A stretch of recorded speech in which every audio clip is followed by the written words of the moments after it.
Johan, unang-una, thank you so much sa lahat ng tulong mo sa Municipality of Paranas.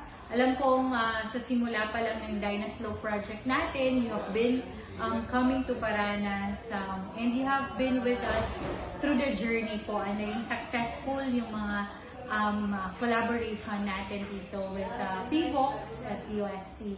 So, napakalaki po ng naitulong mo sa amin, sa mga communities, sa mga Lucy communities natin sa Lipata at saka sa Campo Uno po sa Barangay Tenani.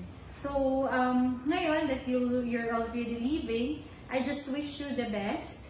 I'm grateful that we were able to partner with you and that you have helped us in shaping a resilient community here in Paranas. So good luck sa inyo. Sana one of these days we'll still be seeing you in whatever capacity na andoon ka na. We hope for the best sa iyo and thank you and God bless.